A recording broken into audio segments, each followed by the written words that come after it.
So, a very important question for your upcoming NEET examination and the board examination. Let's read the question first.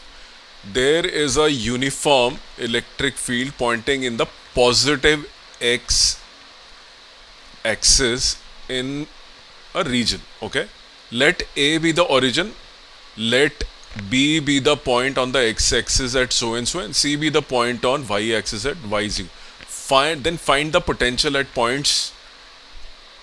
Then the potential at points A and B satisfy. Okay, so let's first draw the diagram. Okay, so first of all, there is a electric field in this direction, which is x direction. So I am drawing a uniform field. The spacing is equal. Okay, the spacing is equal. Now let A be the origin. Okay, so he is drawing a coordinate axis in this. So let's draw a coordinate axis. Okay, so let me draw a coordinate axis using a different color. So this is my coordinate axis. Let A be the origin. So let me draw first a x and y axis. Okay, so this is my x axis, this is my y axis, uniform. Let A be the origin. This is my origin at A. So I want to use, okay, so this is my A. B be the point on the x axis at, so this is my point, and here x is equal to plus 1 centimeter. Okay, so 1 comma 0, and C is a point on y axis at here. So let's say the point is here and y is equal to plus 1. Then the potential at which of the following inequalities is true? So you can see the electric field is moving towards right. So the electric field, as it moves towards right, the potential drops, right? So the potential here is highest. For example, the electric field starts from this plate. It's a positive plate. So this is a place of highest potential, right? Highest potential. And afterwards the potential drops.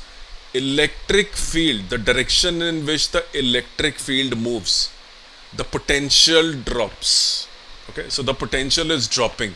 So here the potential is less as compared to the point this, right?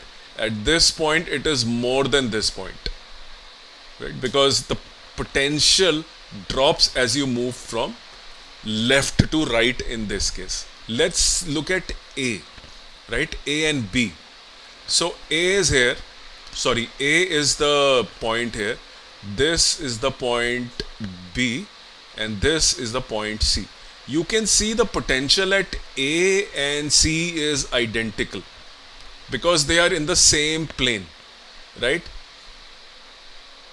The potential doesn't change vertically in the height, right? It is perpendicular to the electric field. So this is your electric field. If you draw a straight line on this line, which is a vertical line, the potential does not change. Potential only changes if you move from left to right in this case, right? So it drops. In the reverse direction, it will increase. So first of all, I know VA is equal to VC. There is no drop because I have not moved forward. My position is same. Then let me compare A and B. I know the potential at A and potential at B. B has moved forward, right? So the potential of B is definitely less as compared to potential of A. So VB is less than VA, or we can say VA is greater than VB. So this appears to be the correct answer. But let's do a check on the balance of the situation, right? So the balance situation says that A and C. So let's say A and C. I think A and C we have proved that they are equal, right? So VA is equal to VC. And A is less than B. VA is less than VB. This also is wrong because we have proved that VA cannot be less because it is on the left hand side, and as you move forward towards the right, the potential drops. So VA is at higher potential than B. So this is also wrong. It says VA is greater than VC. I think we have already proven this, that VA is equal to VC because they are on the same straight line. The potential drops when you move like this from here to here. If you move vertically on the same line, it's an equipotential line. So if you know there is a uniform electric field, A and C lie on an equipotential surface. So the correct answer is B.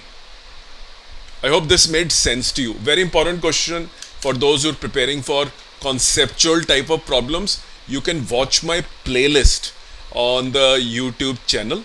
I will give a link below. But this is a very important question which you must know. Thank you very much.